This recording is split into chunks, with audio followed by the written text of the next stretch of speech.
Young people have this something of it's my life. Nobody should judge me. Yeah, don't judge me, please.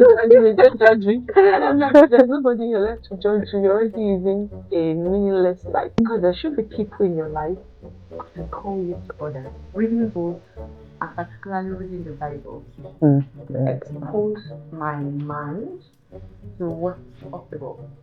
I realized that the version of me that I knew at that time was just a raw material for work. Readers and leaders. If you want to change the trajectory of your life, just read the life. And listen to audiobooks, watch YouTube, listen to podcasts, find something that will groom you in that area that you want to. When I remember that I am my own limit, I tell myself, get out of your own way. Good day, everyone. You're welcome to Live Up Podcast. My name is Adunfavour Adesua, and I'm so excited to have you join us here today. Today's podcast session is very significant because this is our first podcast, and it's such an honor to have you join us, share this moment with you. Thank you so much for joining. Before we dive right into today's conversation, just want to give a brief info on what Live Up Podcast is about. So this is where we have real conversations about life, about purpose, about fulfillment. Basically, conversations that people that are forward thinking and impact driven would naturally want to have. Now, let's get right into today's session. Today's guest in our podcast is a very inspiring one. She's a woman who has made lots of impact, who is touching lives, and of course, a woman with a lot of capacity. She's the CEO of Springcare Pharmacy, also the lead coach at Light on Impact Consulting. She's the Lagos lead for iLead program, where she has raised hundreds of students across Lagos, preparing them for fulfillment, leadership, and growth. She's the founder of Live Up Events and Spaces, where a center that is dedicated to learning, collaboration, and of course, transformative conversations. Beyond all this, she's a lover of God, a pastor, a wife, a mother to many. And for me, I feel like she's someone who is committed to, of course, making people's life better. Join me as I welcome Pastor Mrs. Olaitan Olaleye. She's turning 50 this year, and of course, she's here to share our journey to 50 with us. Thank you so much, Ma, for coming. Thank you so much for having me, particularly on this first episode of the podcast. I'm excited just as you are. Thank you so much for coming, Ma. So, how does it feel? 50 is a very significant milestone. How do you feel turning 50 this year? Yeah, 50 feels good. I would say it's more of gratitude to God looking back on how far the journey has been. It's been a journey of faith, journey of grit, journey of resilience, of impact, of being blessed and being opportune to be a blessing to others. So I'm very grateful for 50. Thank you so much, Ma. I just want you to take us back into your life as a child, your early, childhood, and of course your growth. How was it like growing up? What was life like for you? Okay. So growing up for me was a mix of different things. Mix of I would say structure in the way my parents could structure their life and the start of their children. It was also a mix of a lot of feelings of excitement, with other children, and then feelings of would I call it lack because it was very obvious, right, when I was growing up, um, not having what you want because of the financial background or power of my parents. So growing up was that of having to get out of life what you can. Yeah. So I would say that my parents tried their best to provide what they could within their capacity, but they couldn't provide the luxury that Luxuries of life. other children had. So, but looking back, I see that even though they didn't have that, which to me then was very important, like I didn't have a this, child. but looking back now, I see that in the midst of it, they were able to give me more valuable things, values and principles. Of Right? life. Yes, which now helped to move on to the next phase of And of course, you shaped the woman that you are today. yeah. So yes, I'm curious. If we had met in your 20s, what sort of a woman would we have met? What were your fears, your dreams, your aspirations? Just what sort of a woman were you in your 20s? Okay, so you had met me at 20, you have met a driven young lady. Mm, Yeah, a driven young lady who was trying to define herself, who was trying to find her own voice, who was trying to become, let me mm, use that word, to become. So I shared my early days. Well, it's something to be proud of because they handed me value, but somehow as a young girl, I had this kind of low self-esteem that was mm. really part of me. And so yeah, Insecurities. insecurities because I felt other children. It was just something I realized I grew up with, right? But in my 20s, as at that time, I'd accepted Christ, I'd started reading books, I'd gotten some level of Mm-hmm. exposure, and I began to see that I could make something Out out of of your life life. with Mm. the raw material that my parents, had given to me. And so in my 20s, it was more of trying to rise from Wait. where I was trying to live my values, trying to also be that voice that began to impact others, right? Mm, Particularly younger people. mm. Right. So I was in the university in my 20s, early 20s, and I had all of these young teenagers who were also in my neighborhood. That was like this big auntie. And Yeah, when I come back home, they would gather gather around around, me, and then I'll share with them yeah, inspiring. how life can be better than what we're experiencing now and all of that. And of course, in my 20s, I also caught a bit of my entrepreneurial skills, which I built as a child. So back at school, I was this girl that would sell this, sell that, you know, Trying to make a to make living. a living. And all of those actually Shaped you. shaped what I still do today. Mm. That time it was more out of necessity, but it was actually building Yeah, it was strength and muscle for the building future. Yeah. you. Yeah, cool, amazing. And of course, a major, major, major part of my journey Mm, was also my work with the Lord. mm. Yes, it was a big part of me. I loved being that Christian. Jesus So girl. yes, I Jesus girl. Fellowship on campus was big for me. NYC, rural rugged evangelism, all of those You're serving very God, proactive. serving God was something that my fear and my trust Yeah, was good. amazing. So, at what point did you realize that you become this version of yourself, or were you just figuring life out? Did you ever envision yourself to be this version that you are now? This woman that is doing a lot, making impact, touching lives, being a blessing, being an inspiration. So Thank at what you. point? Thank you.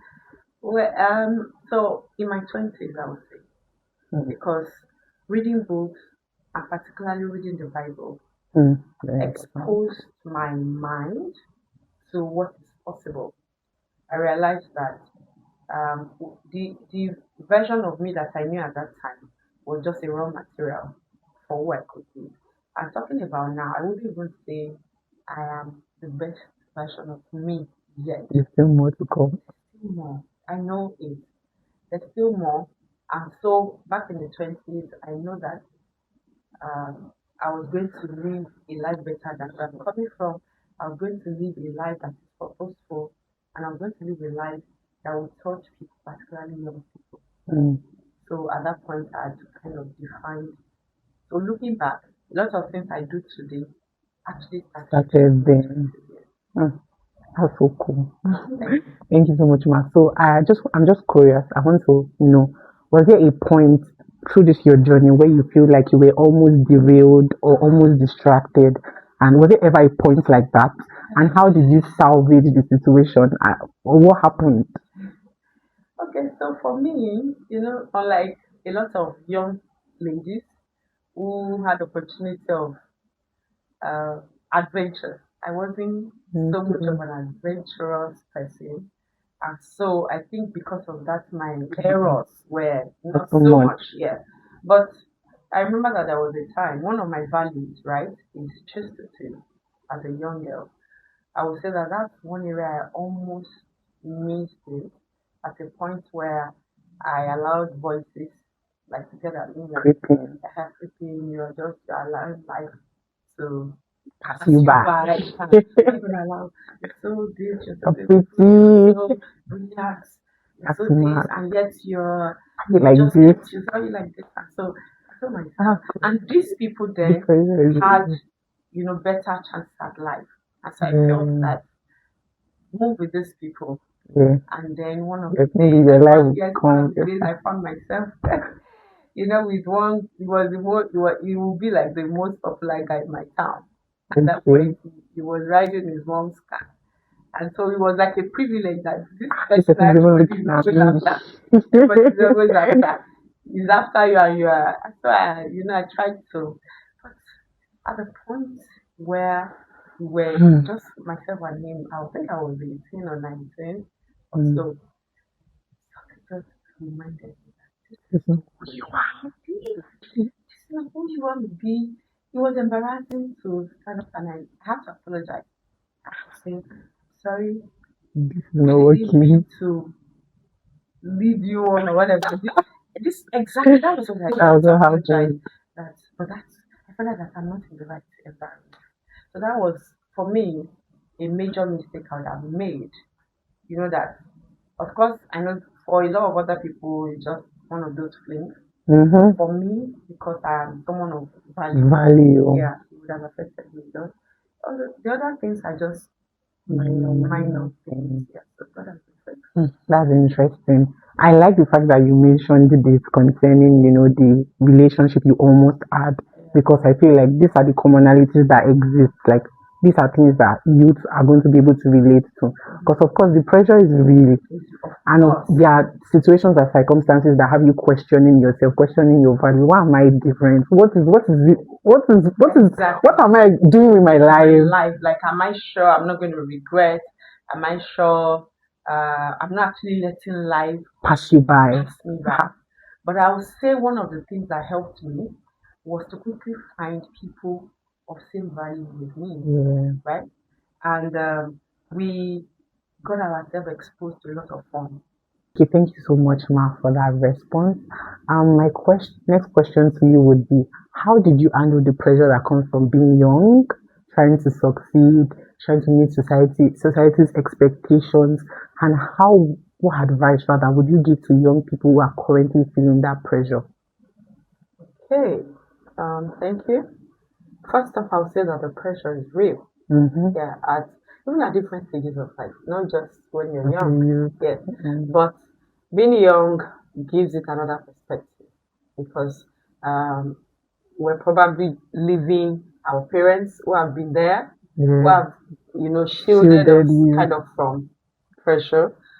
So for young people, it may be a bit intense. overwhelming, more intense until they learn to adjust to it. So for me, as a young girl, I'd shared how life was for me. The pressure was much because Mm, I wanted to break how? out from where I was and be able to make a statement in my Mm-hmm. life. But one of the ways that I would say I was able to navigate the pressure pen was identifying who I wanted to be, Mm, self identity. Because when you cannot define who you are, right. it's on its own very overwhelming. Mm, Today, I want to be like this person. more Tomorrow, I want to be like this person. confusion. And then I go online, I see another person I feel like should be like. On its own, is very stressful. But where you're able to have clarity about self identity, it removes a lot of the pressure. Not everything, because pressure in itself is good. Without Mm-hmm. pressure, there may not be pleasure. Mm, Yeah, right? So, self identity, getting clarity on on who you who I are. wanted to be really helped me. And so, when people suggested things for me, or I even happened to see some things, I get to ask myself, is that my That's what you direction? want. Is that where I'm going? I like it, but is it for me? Mm, Right? very Yes. important. So sometimes I get to like and I just move on Mm, because mm. yes, it's okay. To I like don't things I and don't move get to I on. don't get to pay, right? Yeah. Yeah. So I can like everything like cable, and if I like it and I want it, I allow some pressure to come in to push me in that direction, right? Of course, that's part of it in the place of prayer. Talk to God about it. God, I want this.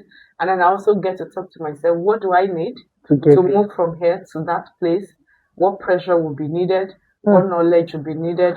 Who are the people? What are the resources? What do I have currently? Right? And what don't I have? So those things help me. But first off, knowing who I am, what should even be for me in the first place, and what should not be for me. That takes a lot of pressure, right? Of people. It did for me, and I think it will do for a lot of young people.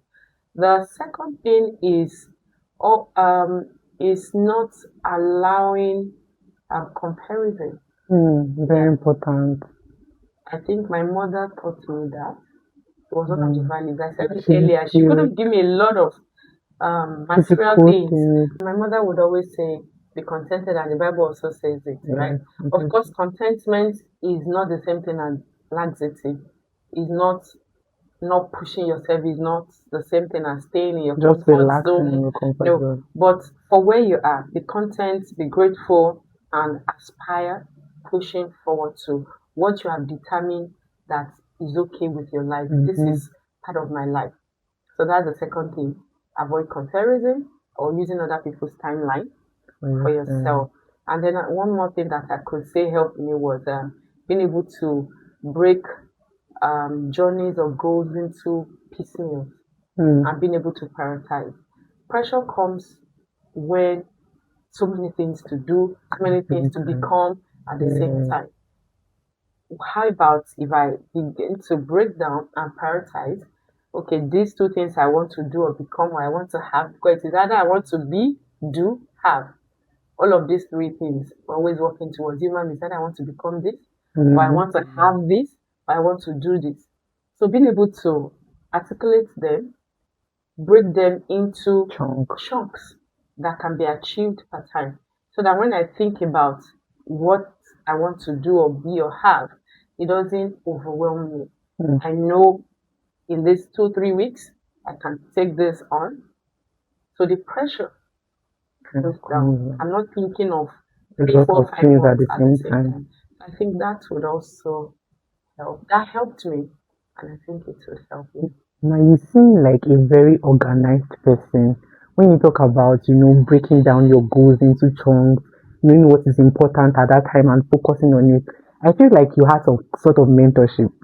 I'm going to ask because that's very important. Like, what role did mentorship play? Because listening to you now and looking at how you think, I feel like there must have been, kind of mentorship or something that helped you to be able to have this kind of mindset. What is important to me at this time? What are my goals? What should I focus on instead of just thinking about everything at once? So how did mentorship did it work for you, and how did it play out with mentorship?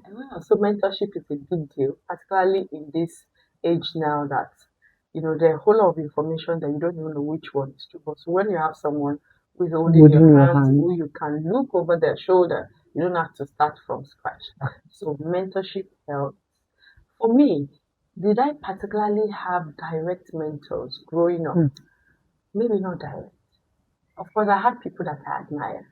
At that point in my life, I did not really understand, like, okay, this person is my mentor. I had people that I looked up to, but I would say that now, when I understood the concept of mentorship, I realized that yes, I had mentors, but they were far away. They mentored me through their books. Wow, interesting. You're a lover of books. Yes, they mentored me through their book. One of the first books I ever read in the university was the Discipline of a Beautiful Woman. Wow, the Discipline of a Beautiful Woman. By Anne Otlund. Yes, I still remember her name, Anne Otlund. Right? She had some very organized woman, a Christian, who tell you how to actually organize your life. Naturally, I am not an organized person. Let me say it there. I'm not naturally wired to be organized. But I found a way around it. being intentional, picking myself up when I realize I'm, you know, failing, even up till now. But of course, I'm not where I used to be. I'm saying this because there are some people who are naturally organized. They don't even need somebody to show them The way. the way. Either they've seen their parents or whatever. And there are some people, by their personality, they're just everywhere. So youth is good to know your personality so that you don't kill yourself Yeah. watching another Another person. person. Yes. So for me, I won't say I'm naturally organized. I'm more of an impulsive person.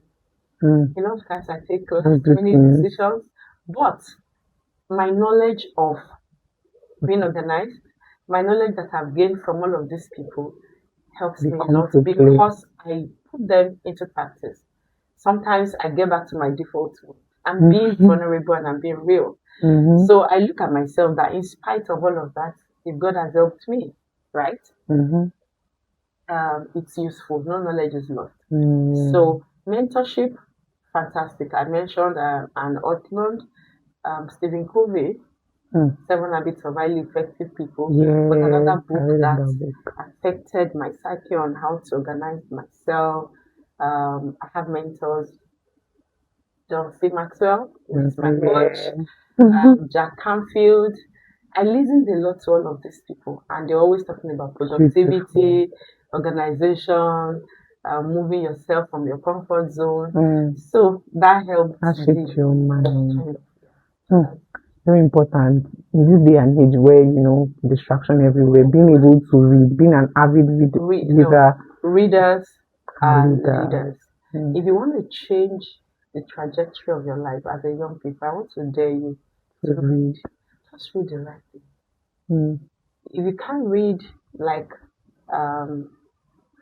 hard copies, you can use audiobook. Read, listen to audiobooks, watch YouTube, listen to podcasts. Just in the line, find something that will groom you in that area that you want to be better. Give, someone said, like Lisa Nichols, I said, give 2 hours every week to any subject. And in a couple of couple of months, years, you become a very good expert. So mentorship can be from a distance. But of course there are mentors all over around in the church, in the house, just everywhere. So I think from what you have said, shouldn't let the sometimes people are thinking of mentorship in terms of proximity, right? But the fact that you can also learn from people from afar is something that stands out for me in what you have said. So sometimes you don't need close proximity. You don't need to be following people around, reading them, studying them from afar also, also helps. Most of my mentors, in every area I find them, I tell people I have somebody I want to look like when I'm 80, Jesus Christ. And I'm here. Always preparing. Even like 90. Because I've curated some women that I like their lifestyle. And I come back to myself and these people are older than you by 30 years. And you're already like, that's doing what they're working. Get to work. That's doing what they're doing. So that's mentorship. They don't know me. They're not even they're not Nigerian. That's so beautiful. Follow them. That's so beautiful. There was a time in my life where I had the idea that, of course, mentorship has to be something that is one-on-one. But this time around, like, I'm trying to come out of that mindset because I think it really works. Really works. But one-on-one is good. If you're privileged to have someone who is worth the while to mentor you one-on-one, it can't be the same as this time because you're getting the person can correct you, the person can guide you directly. So it is very good. But just that you should not limit yourself. That, I can't get close to this person, so the person can mentor me. You can be mentored so close. All right. So now, my next question to you is, what do you think of accountability? Considering the fact that we're in a generation where people just want to just do things on their own, take actions on their own, behave like let me just live my life, and they do not want to have some sort of watch over them. What do you think of that kind of situation, and what would you say to this generation about accountability generally? Okay. So let me say, summarize it to say that accountability, particularly for young people, is not just important, it is foundational. Mm. It is something that puts a system of guidance, Checks. Mm. checks, correction, consistency in who you should be or who you said you want to be or what you said you want to do. Mm-hmm. So when there is no accountability, there is this sense of I can do anything that I like. And I find that I love young people there. I love young people today, like Yes, that space where I'm free. I'm free. I would find that freedom without boundary, because accountability kind of is a form of boundary, a protective boundary, Yes. though, right? To say this is what you said you're going to do, or this is who you're You said supposed you to want to be. be. So if you behave this Mm-hmm. way, you're going to go out of boundary of that person. Mm. And so if there is nobody to call you to order, there's nobody to check whether you're doing what you should do, if there's nobody to correct or speak into your life, then there is a problem. I jokingly, not jokingly, seriously, say this thing to young people. Young people have this something of, it's my life. Nobody should judge me. Yeah, don't judge me, Don't please. judge me, don't judge me. And I'm like, if there's nobody in your life to judge you, you're already living a meaningless life, Mm. right? Mm-hmm. Because there should be people in your life who can call you to order. They could be your parents if Yeah. they fit. They could be your friends. They don't necessarily have to be your parents. They could be your friends. They could be your pastors, your leaders, people that you look up to. There must be one, two people that you're accountable to, that before you do something, You tell you them. think that I need to get back to this person. Mm-hmm. And Very yeah, important.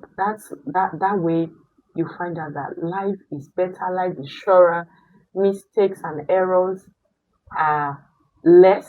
Yes, And when they happen, because mistakes bound to are happen. bound to happen even when you're very careful.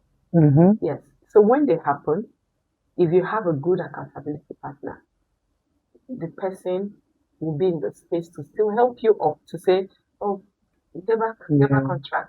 So accountability is something that young people should not do without. Mm-hmm. Don't think I have the whole free word. Yes, you do.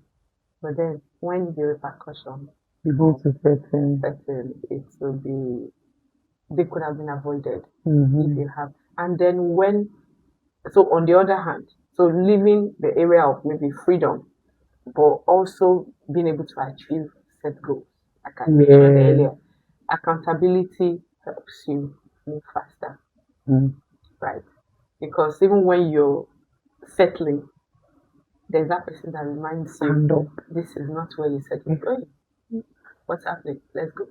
That's Very accountability. important. It's, Very yeah. important.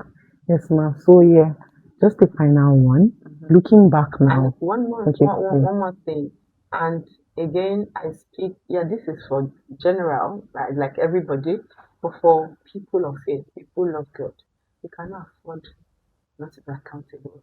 Because if you're not accountable, even God Himself eh, would not, They will not trust He you will not trust you. or commit some things Commit into your anything hands. because you know you just You did just be on your own. anyhow. Mm-hmm.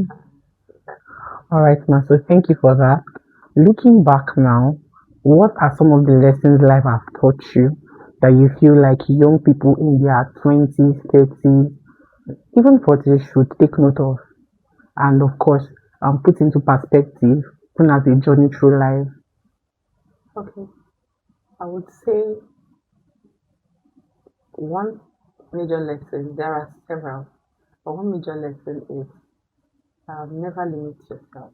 Very Never important. limit yourself. It doesn't matter where you're coming from. It doesn't matter what has happened in your life. It doesn't matter whether you've made some errors, whether there are people to help you or not. You're the final limit. You are the only limit, the highest limit, as it were. Of course, outside of God or the devil. Yeah. When it comes to human, don't limit yourself, because when you don't, hardly would anybody be able Yeah. to limit you. That's one thing I found. Every time I took that courage to go Courage. beyond, yes. So, not limiting yourself would require a lot of courage. to step into spaces you've never stepped into, even when you're afraid. You do it scared. You do it scared and do it afraid. And it will keep happening. It still happens to me. Even till now. When I want to enter some new terrain, I do. But when I remember that I am my own limit, I tell myself, get out of your own way. Yeah. And then taking responsibility, 100% responsibility for your life by your choices. That's a key thing. What young people should learn to take responsibility for the outcome of their lives. Your choices guide who you become, who I become. Every choice comes with consequence, right? Good or bad. So that's one other thing, right? The quality of your choices determines the quality of your tomorrow. Yep. And last but not the least, so life has also taught me that life is not in the abundance of what we have. There's this craze, this rush to become successful. But I've realized that significance is way better than success. Success is very good, it's the foundation, but we must all strive. That's one lesson that life has taught me. Like now that I'm 50, there are lots of things that have happened, and I'm like, really? You mean the joy is not about what I have, because in terms of what I have, there's still a long way to go. But I have realized that people are getting into my DM, sending messages, and I'm reading, and I'm like, this is what life is all about. So young people have to realize that lesson, that don't live for yourself alone. Survival mode. Yeah, live for others. Of course, live you, but live for others. That's how God intended it, and I think that's a purposeful life. A life that creates value, influence others, and helps others become who God made them to be. So those are the things I would like to share with you. Thank you so much, Ma. It's been an amazing time with you. Of course, personally sitting down here, I've learned a lot, and your journey is one that inspires me. I just want to thank you for being here. We hope to have you some other time. And to our viewers, thank you so much for listening. I hope that this session has been inspiring and very educative. Thank you so much for joining. Do well to like, share, subscribe. See you some other time in the next video. Thank you. Thank you. Bye-bye. Bye.